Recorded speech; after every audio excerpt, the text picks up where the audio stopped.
You know, we could all use some encouragement. And I've got some good news for you. Welcome to 5 Minutes with Mark.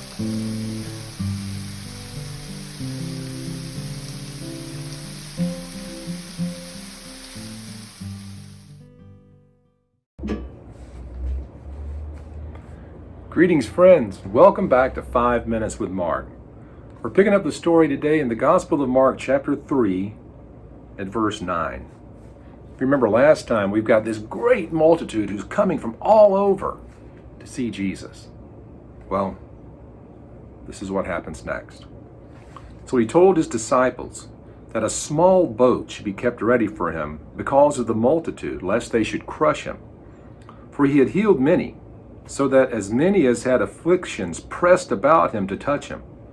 And the unclean spirits, whenever they saw him, fell down before him and cried out, saying, "You are the Son of God." But he sternly warned them that they should not make him known. Again, there's a great picture of the humanity of Jesus and the divinity of Jesus, right? Fully man, fully God. Anybody who struggles with that idea, just look right here. Jesus needs an escape hatch. The people are coming, and have you ever been in a crowd? You ever been in a crowd where people kind of lose control? It's kind of like being at a concert, right? Everybody wants to rush the stage. Well, that's what was happening. Jesus is a rock star. Everybody wants to get a piece of him. And people have discovered that if they touch him, because they're touching him with faith, remember? They touch him and they're being healed. And so, of course, they're trying to get to him. They're pressing against him. It's an unruly mob in many ways. And Jesus, I'm sure, is doing as much crowd control as he can, but comes a point where it begins to get out of hand. And he's concerned about that. He's concerned for his followers, for those disciples, these people, his friends who he has a relationship with. He doesn't want them to get hurt. And he knows that the answer for them, if things get out of hand, is for him to get out. So what does he do? He says, hey, we're going to go down. I'm going to stand on the seaside, have a boat ready. If things start getting out of hand, we're getting in the boat and we're getting out of here.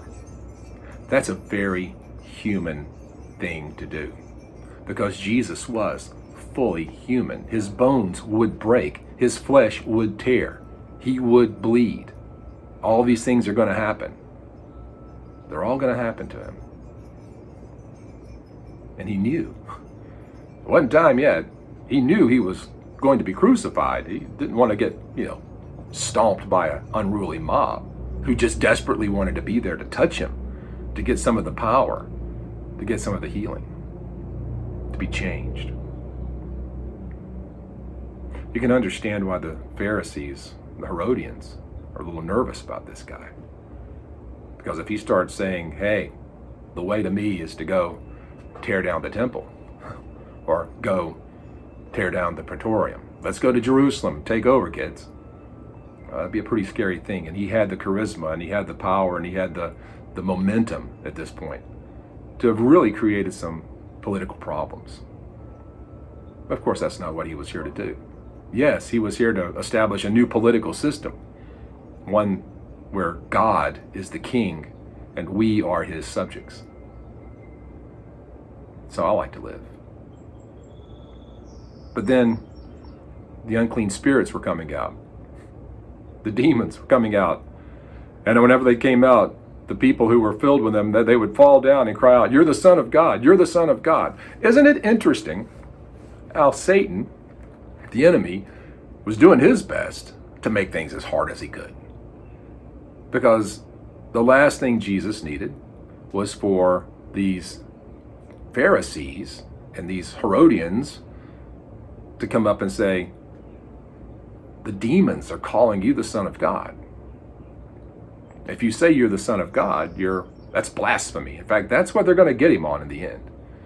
That's blasphemy. You're claiming to be God, which would be blasphemy, except he is God.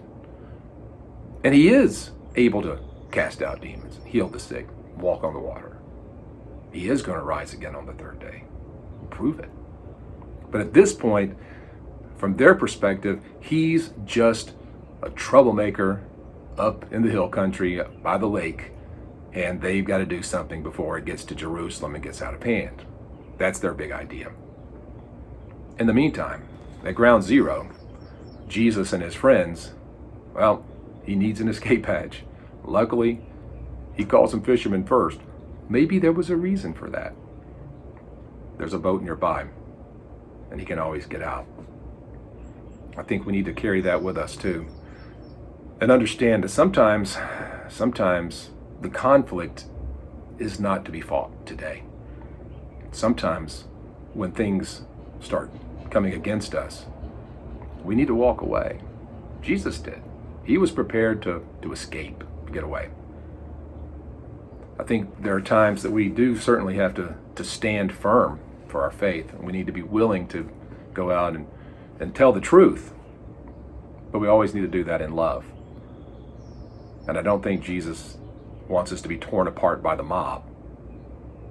I think he wants us to escape, to share and love another day until he decides it's time for us to come home.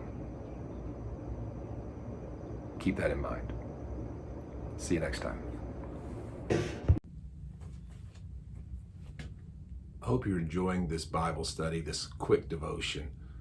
If you'd like more content, you'd like to know more about me and see more of the things that I'm doing, check out my website, theeclecticmonk.com. There you'll find out about my video vlog, my podcast, and a whole lot of other stuff. Hope you'll join me there. Thanks.